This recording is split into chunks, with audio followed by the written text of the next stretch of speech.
भरत ऐसा ब्रह्मचारी मरता है जिसने अपने इस ब्रह्मचर्य जीवन में गुरुजनों का साथ न किया, ब्रह्मचर्य धर्म का पालन नहीं किया और कभी भी गुरुजनों की आज्ञा का पालन नहीं किया। गुरुजनों के पास रहकर उनका कभी आदर नहीं किया, उनका सम्मान नहीं किया और उनसे कभी सच नहीं बोला, सत्य नहीं बोला, तो ऐसे ब्रह्मचारी की मौत पर सोचना चाहिए उसका जन्म क्यों हुआ, धरती पर उसका जन्म नहीं होना चाहिए। बच्चों को माता पिता गुरुजनों से कभी झूठ नहीं बोलना चाहिए।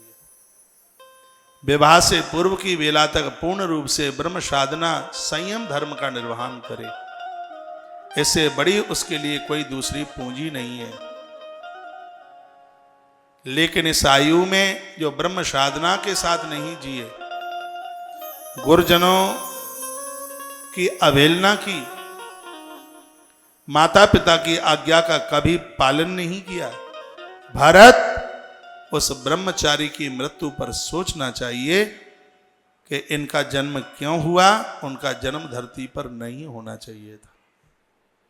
जितने भी परिसर में बच्चे, चाहे बेटियां बेटे कोई भी हैं, आग्रह पूर्वक निवेदन करूंगा, माँ बाबूजी का आदेश परमात्मा का आदेश, गुरुजनों का आदेश ईश्वर का आदेश है। इन चार की बात कभी काटना मत। ये ऊंचे स्वर में भी बोलें तो इनको कभी जवाब मत देना। इस मृत्यु लोक में हमसे से ज्यादा स्नेह करने वाले चार ही हैं, पांचवा नहीं है कोई। जो और हैं वो स्वार्थी हैं, उनको कुछ चाहिए, लेकिन ये चार जन ऐसे हैं जो निस्वार्थ भाव से आपसे प्रेम करते हैं, आपके ऊपर करुणा करते हैं। इन चार के लिए कभी भी बुरा मत मानना। एक है मां, कितने भी ऊंचे स्वर में बोल जाए उसको कभी जवाब मत देना।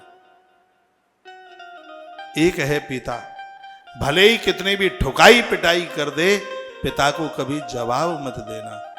माता पिता, तीसरा है गुरु और चौथा है भगवान। इस मृत्यु लोक में इन चार से बढ़कर के स्नेह करने वाला कोई पांचवा मिलता ही नहीं। निस्वार्थ भाव से यह अलौकिक है इनका स्नेह, जिनको तुमसे कुछ भी नहीं चाहिए। इन चार की आज्ञा को जो नहीं मानता, वो ब्रह्मचारी इस आज्ञा का पालन नहीं करता, उसकी मृत्यु पर सोचना चाहिए कि धरती पर इसका जन्म क्यों हुआ, धरा पर उसका जन्म नहीं होना चाहिए था।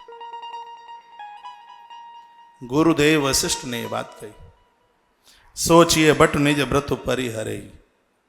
जिसने अपना ब्रह्म धर्म को, ब्रह्मचर्य धर्म, ब्रह्म साधना के धर्म को विखंडित कर दिया, खत्म कर दिया, उसकी मौत पर सोचना चाहिए इसका धरती पर क्यों जन्म हुआ। जो नहीं गुरु आये सो अनुसरई। जिसने कभी भी गुरुजनों की आज्ञा का पालन नहीं किया, उनकी मृत्यु पर सोचना चाहिए कि इनका जन्म धरा पर क्यों हुआ, उनका जन्म धरती पर नहीं होना चाहिए था।